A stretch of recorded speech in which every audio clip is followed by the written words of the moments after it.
Welcome into the Hustle Show. Drew Martin, Adam Trigger, CT Bets, Brian Power, brought to you by Viva Tequila Seltzer, vivatequilaseltzer.com. It is a refreshing and drinkable hard seltzer, 88 calories, 0 carbs, 0 sugar, 4.5% ABV. Viva, the perfect drink for your pre- or post-game celebrations, as it was created with the active lifestyle in mind. Use promo code HUSTLE20 at checkout, vivatequilaseltzer.com. We got big game breakdown, best bets coming your way for the football games, college basketball maybe as well, going down in order. He's wearing the orange. His name is Adam Trigger at Top Flight SI.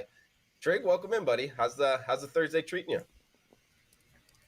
So far, so good, Drew. Yeah, I got the Syracuse shirt on. I bet against them last night and got the cover. But overall, sort of impressed with Cuse through 2 games. They're playing faster, playing some man-to-man, and they put the ball in the hoop last night at a pretty good rate. So I feel like I was a little bit lucky to get the money there, but it was a win, and hopefully we can find another one tonight. Hopefully we can find a couple wins here, guys. As we got CT Bets 16 on Twitter up next. CT Bets, welcome in. How you feeling?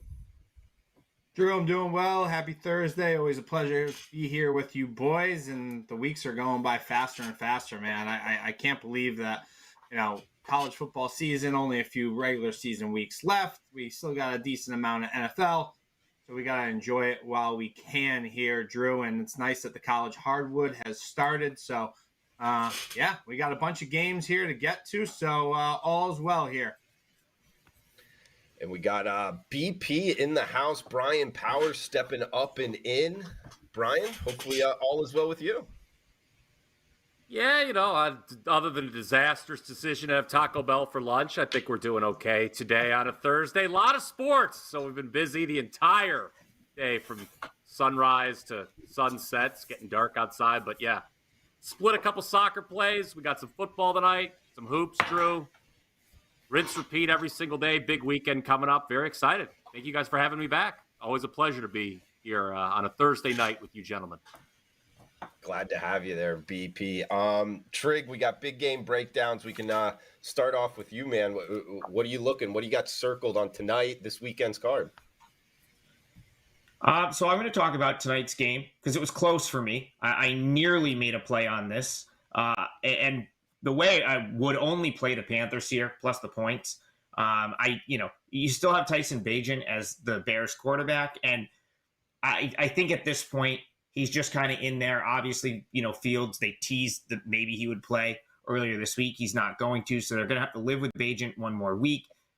Doesn't really look like a starting quarterback in the NFL. I know he did some good things against the Raiders, but they were in a disastrous position that week. Turnover prone, and now he's kind of behind a banged up offensive line. So he's sort of someone I'd be willing to fade, until Fields is back.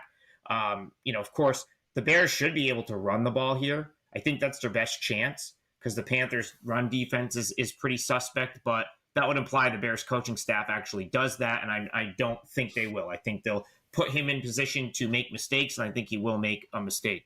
Now, the Panthers are like a total conundrum because they're the value every single week, but they still have Bryce Young at quarterback, and it makes it really difficult to bet on them. Perfect example of that being last week. They match the Colts in the stats pretty much all the way, but Bryce Young throws 2 pick sixes and they lose by 14. So it makes it difficult because on one hand, the Panthers continue to get these playable numbers. On the other hand, you have to deal with betting on Bryce Young and he keeps costing them games. But I mean, if this kid's ever going to make it in the NFL, this matchup, he has to have a good game here. He has to at least have a respectable game here. The Bears are terrible against the pass. Their secondary's banged up and not very good. They don't have much of a pass rush, so he should have time to make throws. This should be, theoretically, as good as he looks all season because this is a very favorable matchup for him, in my opinion. And when it comes down to it, Bagent versus Bryce Young, Bryce Young's a better quarterback. I don't care what even I will slander him on shows probably the rest of the season, but he's still the better quarterback. And he's, you're catching 3 points with him. I don't think there's a huge difference between these teams. And of course, the Bears are a little bit banged up. So I'll take the Panthers plus the points. I think they probably get it done. Well, NFL action tonight, Amazon game Thursday night. We got CT Bets up next. CT, what do you got for big game breakdown? Yeah, Drew, I'll head to the Big 12, a conference, as you guys know, I follow pretty closely, and go to Texas Tech at Kansas, a game I talked about on Sports Grid TV last night. Red Raiders, when you look at this matchup, they've kind of dominated here, Drew, and they've won the last 15 of 16, actually. And Joey McGuire, the coach of the Red Raiders, he's played 3 different triggermen over the course of the year. Morton being the most recent. That was last Thursday in the win over TCU. And as we all know, the starting quarterback, Jalen Daniels, still hasn't returned from his back injury for the Jayhawks, but that's just fine because Jason Bean will be once again under center, and he's been nails for the Jayhawks. Everything about this Jayhawks team is clicking on all cylinders right now.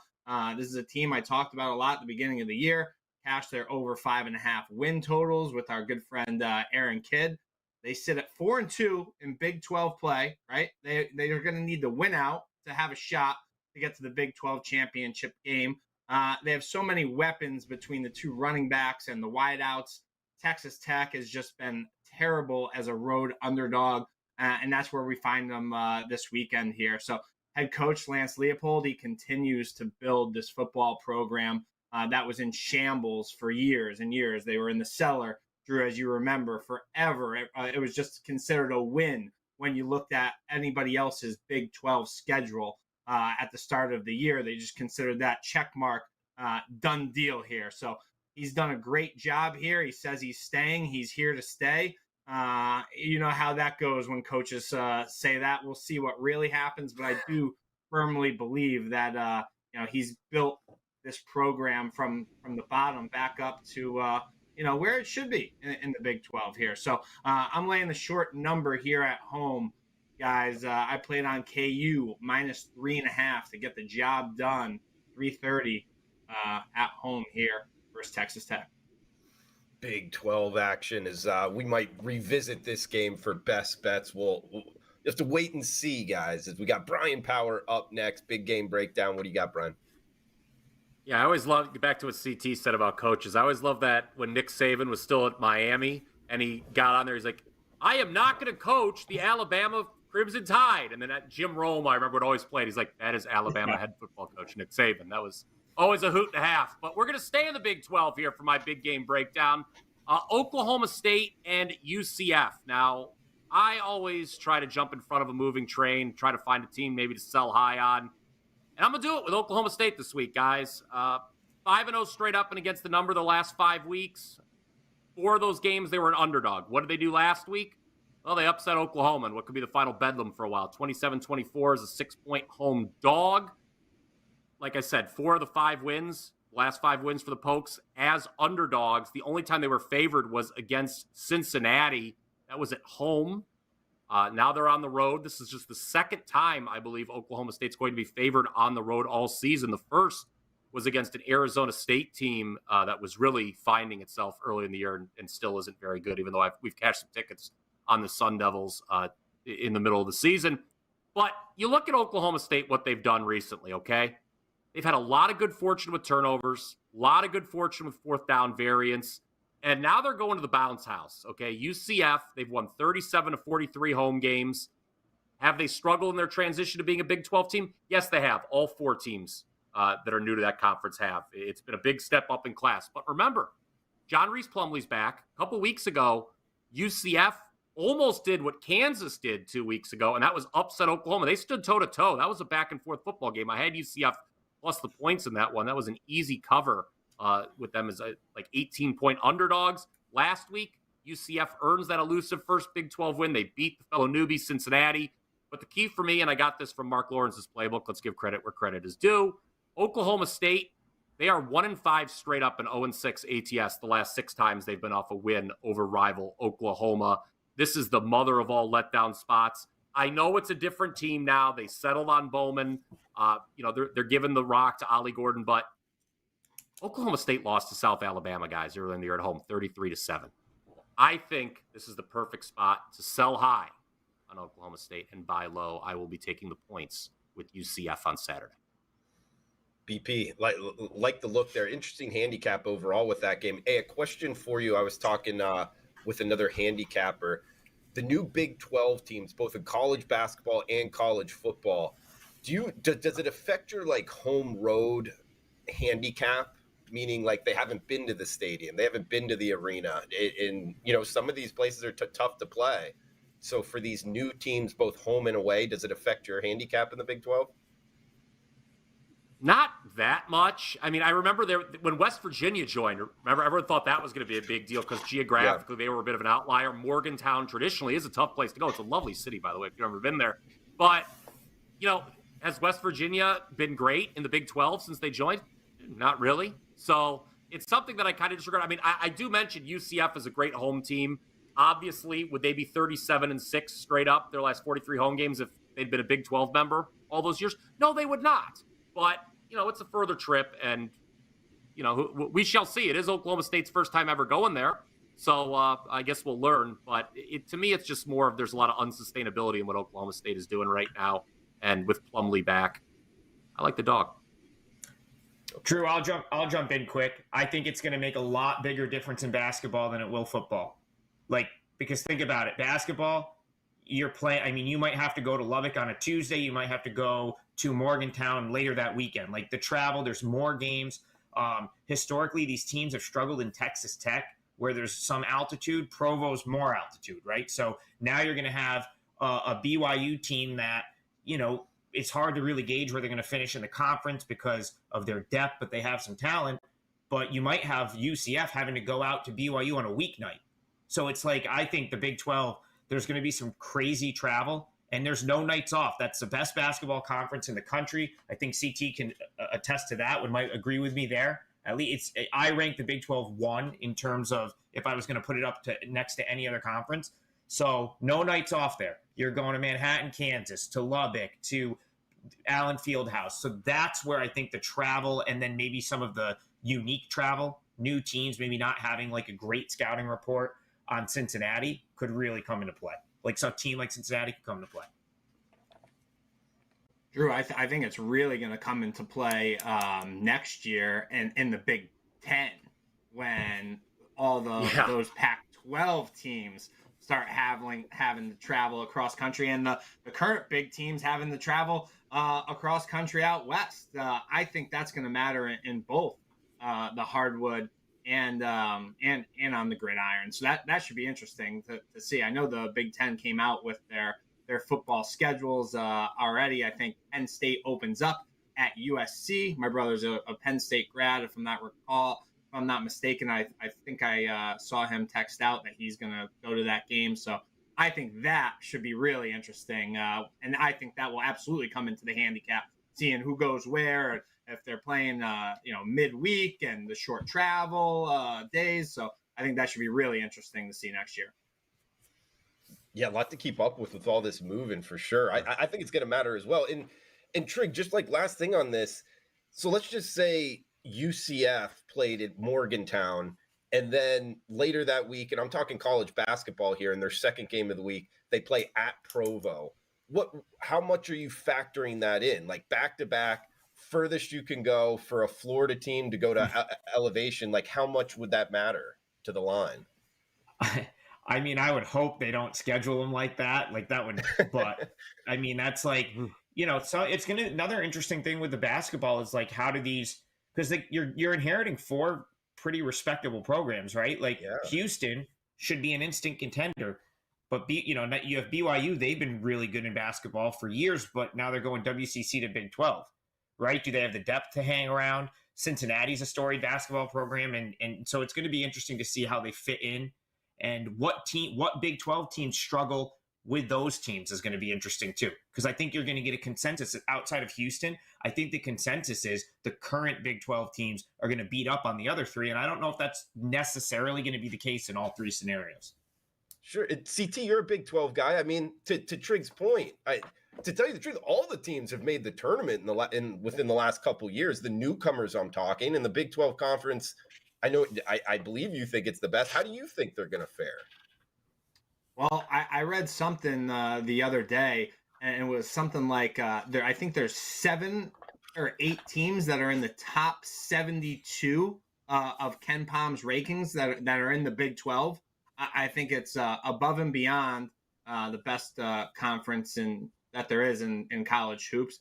And I think it should be really interesting to see how the new teams do. And the one that comes right to my mind is Houston, right? Houston is going to be an absolute juggernaut, and they're going to be a really, really tough out.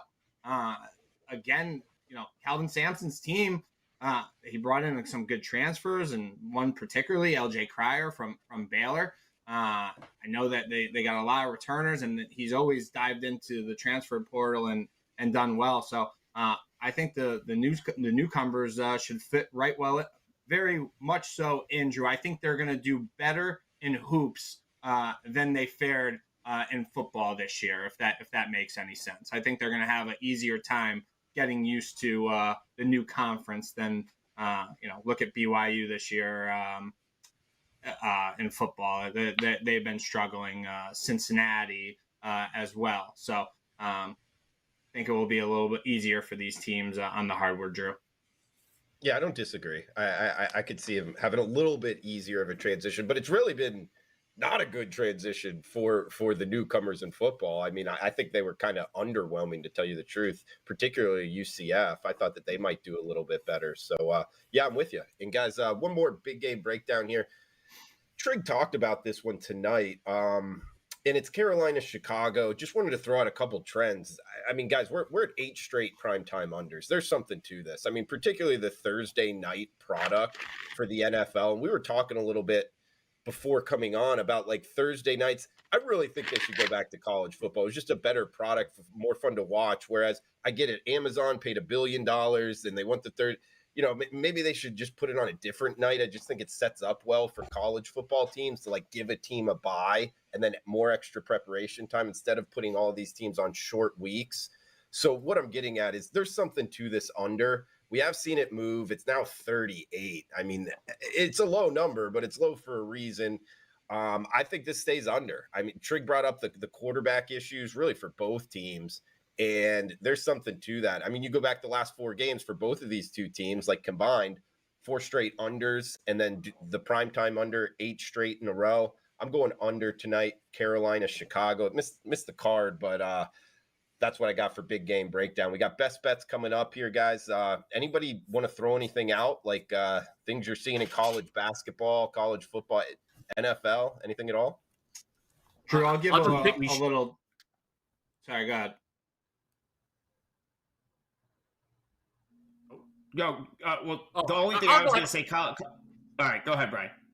I was just going to throw for Drew's under trend. I just wanted to follow up real quick. 62 and 29 primetime unders going back to the start of last year. So it's not just the 8 in a row this year, 75% overall this year. I mean, that is a crazy trend. And obviously with 2 bad teams and the just horrendous quarterback play, the worst of our lifetime, it's not going to get better anytime soon. We're not going to see more points.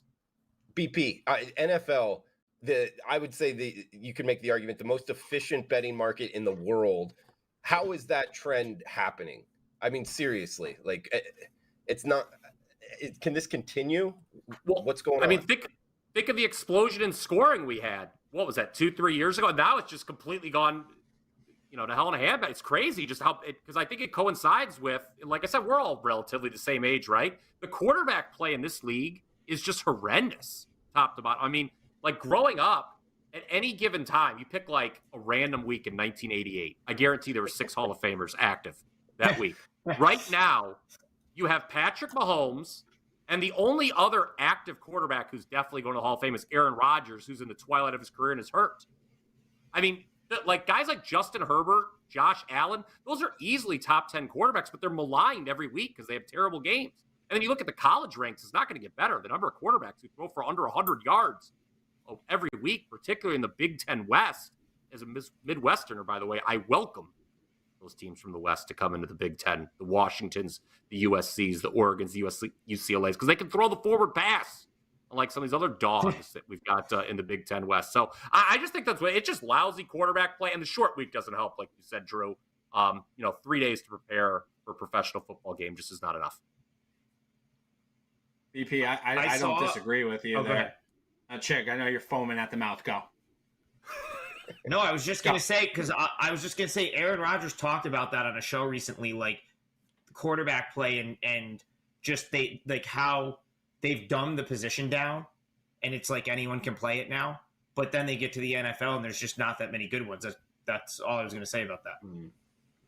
I agree with both of you. I think it's number 15 here, Joe Burrow here, and then the rest of them down here. I mean, even look at the amount of talent that Allen has. We've seen, I know he's kind of hurt, but I mean, the mistakes he makes, he looks like, his rookie year when he was getting sacked left and right and throwing balls in the stands.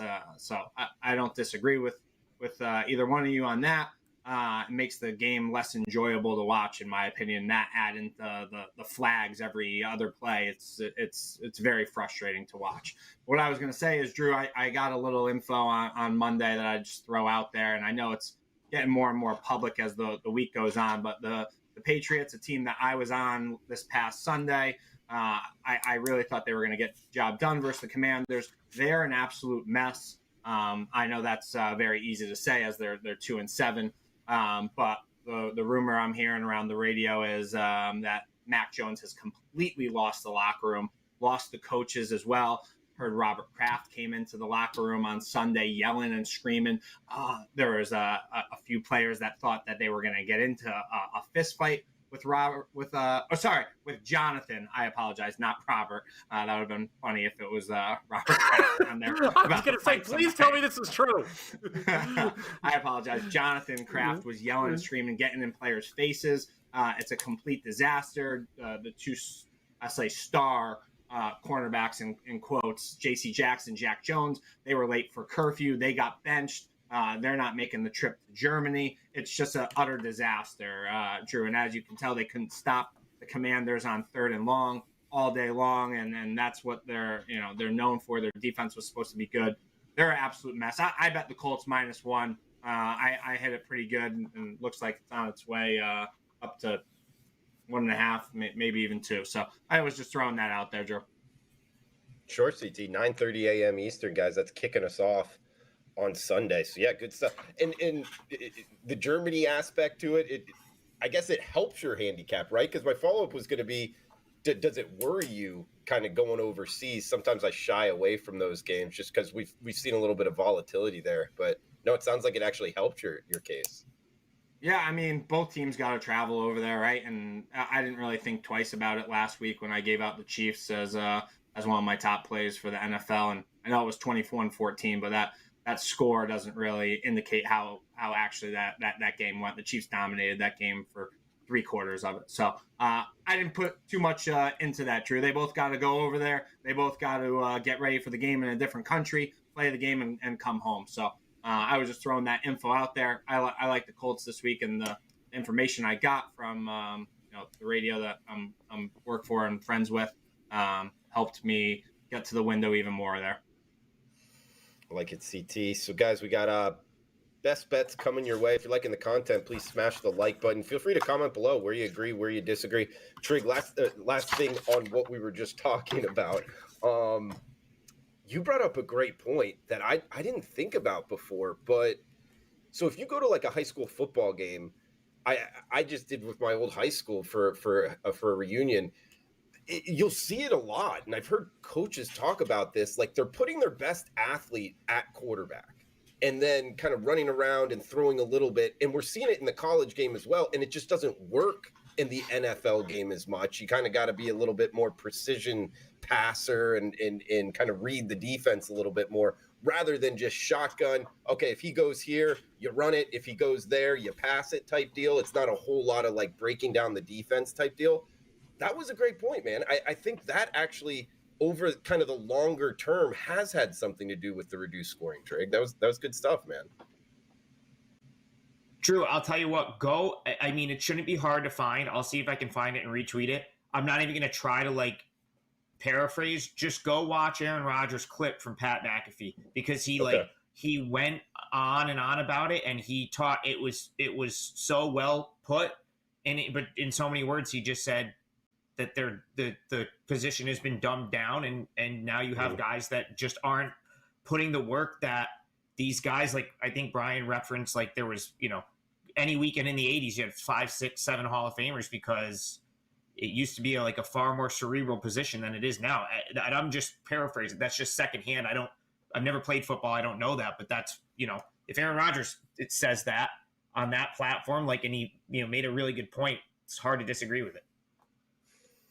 Trig, you got a best bet? Any final thoughts here for the show? Yeah, well, I'll throw. I did bet the Korean baseball game in the morning. It's probably my last bet of the season. They are still playing ball, Drew. It's the Korean series. I took the KT Wiz in game 3. I'm not going to break it down, but it is a client play 4%. My best bet for the show, and this might make my card too. I haven't put it on there yet, but it very well could. It's going to be the Titans. I have become a big Will Levis fan in the past 2 weeks. I bet them against the Falcons. It was a 5% play for me, and it cashed. I thought he stepped in and played well. I bet against them last week with the Steelers, and I felt somewhat fortunate to escape with a win and cover because I thought he played well again, and just couldn't. He was right there with a chance to win the game, and I just I think he's going to be fine against this Bucs defense, which got absolutely torched by the Texans last week, and I think that the Titans are going to be able to move the ball. We saw Hopkins have a great game against the Falcons. That's a nice weapon for him. And, the Bucs, I cashed betting against them last week. I think I gave it out on the show. I think I said to bet the Texans money line, and that turned out to really pay off since they randomly got stuck without a kicker and only won by 2. Money line was good there, though. But ever since the beginning of the season, that week 1 game where the Bucs upset, I guess you could call it, the Vikings, and then beat the Bears the next week, got that pick 6 and won by 10. They've been arguably the most overvalued team on a week-to-week basis in the league. I still think that's the case. Baker Mayfield had a really good game last week, which I don't trust him to play that well on back-to-back weeks. If you go back to the week before, I think the Bucs had 2 first downs going into the fourth quarter in a game they should have got blown out. So Titans, whatever it is, -1 money line. I don't have the odds screen in front of me, but I like the Titans to get it done. I think Levis really improves them. Kenny White said last week when he was on the show that he makes Levis 2 points better than Tannehill, I think he said, and I agree with it. And so Titans it is for me. I think they beat the Bucs. Adam Traeger, you heard it there at Top Flight SI on Twitter. Shout out to the sponsor of the show, Viva Tequila Seltzer, vivatequilaseltzer.com. Use promo code HUSTLE20 at checkout. We flavored our tequila seltzer because flavor is the spice of life, and we like our drinks with a kick, just as we like to live our lives. Hashtag Viva Vibes. Hustle20 at checkout, 20% off your order. vivatequilaseltzer.com. Guy that knows a little something about Viva, Chris Thurston at CTBets16. Cool hat, bro. vivatequilaseltzer.com. What do you think, CTBets? Cool hat, bro. Thanks, Drew. Appreciate it, dude. Final thoughts, Drew. Next week, you, BP, and I don't know who else is going to be filling in for Trig and I, but we're going to be sitting on the beach in the Bahamas, drinking Vivas, drinking margaritas, Bahama Mamas, you name it. We're going down for Kelly's 40th birthday with all our significant others, and we're going to be, Drew, you're going to like this. We're going to the Baha Mar College Hoops Tournament. That includes K-State, Miami, Georgia, and I believe Providence is the 4th team. So we get to see two games in person, or the 3 games in person. So 2 semifinal games and a final. So we will be out of office next week, Drew. So you guys take it from here. We'll be thinking of you drinking some Vivas and margaritas and thinking of you guys at the same time. So Drew, for the NFL, I'm going to go, or for my best bet, I'm going to go to the NFL. And that's, I guess you could call it the big one, even though it's at 1:00. The slate isn't that great this weekend. That's Niners at Jags. And I know when you look at this game, it's kind of 2 opposites of teams here. They're both coming off the bye, but the Niners needed the bye a little bit more, right? They dropped 3 straight. The Jags coming off 5 straight wins. During those losses for the Niners, they were dealing with some big time injuries, right? Deebo Samuel, the trigger man Brock Purdy, Trent Williams. So I'm giving them somewhat of a little leeway here for those losses, as those guys that were banged up are very significant to the success for the Niners here. And then let's talk about like the Niners. They pick up the edge rusher Chase Young kind of out of nowhere. And I'm not sure how much he's going to play this weekend, but I think he'll have a little presence involved in this game. And I know that Trevor Lawrence has been pretty decent as in his career as a dog, but I'm kind of throwing that out the window this weekend. I think that Niners defensive front five should be able to get to him, cause him a little trouble here. And I think with the Niners getting healthier, you could expect Kyle Shanahan. He made a bunch of adjustments over the bye week here, and I just don't see. I know it might seem a little square here to kind of be on the Niners here after 3 straight, but I don't really care. I like the Niners to get back on track here, so I played on San Fran -3 as my best bet for the NFL, Drew. Like it, CTBet16 on Twitter. And guys, he broke down Texas Tech and Kansas earlier, and that was my best bet. We didn't talk about it beforehand, but I will say this. I remember the last time we lined up on the hustle, we went with Utah over USC, so we'll see if we can do it again here. I'm on the Jayhawks -3.5. I was actually waiting because the number moved from 4.5 down to 3.5. I was hoping for 3. I don't think we're going to get there, though, guys. I am on Kansas -3 in the hook. A couple reasons why. Lance Leopold, we talked about it earlier. I mean, one of the better coaches in college football. Nobody really gives enough credit to. I wouldn't be surprised if they build a statue here in the offseason for him right outside the stadium. He's done great things there in Lawrence. Kansas is 5-0 at home this season. They're 4-0 against the spread against FBS competition, including their last 2 games as the home team here in Lawrence by 42 points against the spread. So they've been underpriced, particularly at home. They've won 9 of 11 home games going back to last season, and they're playing against Texas Tech here. Texas Tech is just 2-14 their last 16 as an away dog, like CT talked about, 6-10 against the spread in that situation, which is happening here. And they dropped 2 of their last 3, including their last road game at BYU. I think they struggle, and I think Kansas is pretty good. Their backup quarterback, Bean, I think he went from North Texas, transferred over, and they were in a competition. I guess, he lost the competition, but him playing, he's one of the better backup quarterbacks, really, probably in college football. So -3 in the hook. I think it's short. I'm on the Jayhawks. Let's go Kansas. Throw it over to BP here, Brian Power. Check him out, wagertalk.com. Brian, any final thoughts for the show, and what do you got for best bets? Yeah, we'll just stick with college here for the best bet. Go to the ACC. Let's take a look at Wake Forest, 2.5 against NC State. NC State's team I want to fade right now. Yes, over the last 2 weeks, they have upset Clemson as a 10-point dog and Miami as a 6.5-point dog. But a couple things to note there. Both those games were in Raleigh. This week, they're going down Tobacco Road to Winston-Salem, face Wake Forest. And how has NC State performed on the road, you asked, Drew? Well, 0-3 against the number this season, 3-10 against the number since the start of 2021, and that includes 2-5 when laying points as they are here. You also want to look at those upsets against Clemson and Miami. NC State outgained both times. That's important to me. That's something I always look at. It's a red flag. Wake Forest, meanwhile, they had a 400 to 267 total yards edge in their loss last Thursday to Duke, a game that they should not have lost, did not trail until the clock struck triple zeros with the last-second field goal.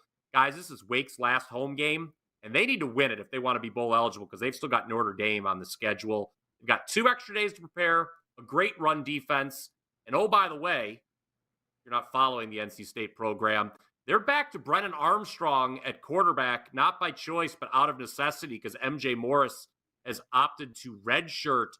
Brennan Armstrong stinks. So I'm going to take Wake Forest +2.5 at home against NC State. Always tough watching left-handed quarterbacks on the television, but that's a different story for a different day.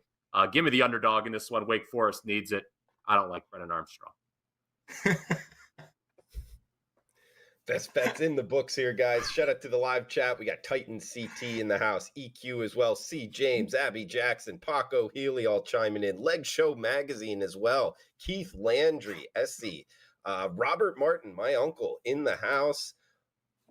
Thanks for chiming in. Live chat, feel free to comment below, guys. Please smash that like button for Adam Trigger, CT Bets, Brian Power. I am Drew Martin. We'll be back next Thursday. Come back and join us on the Wager Talk YouTube channel. And check out Viva Tequila Seltzer, vivatequilaseltzer.com. Promo code HUSTLE20 at checkout takes 20% off your order. That's going to do it, guys. Cash those tickets. Thanks for tuning in.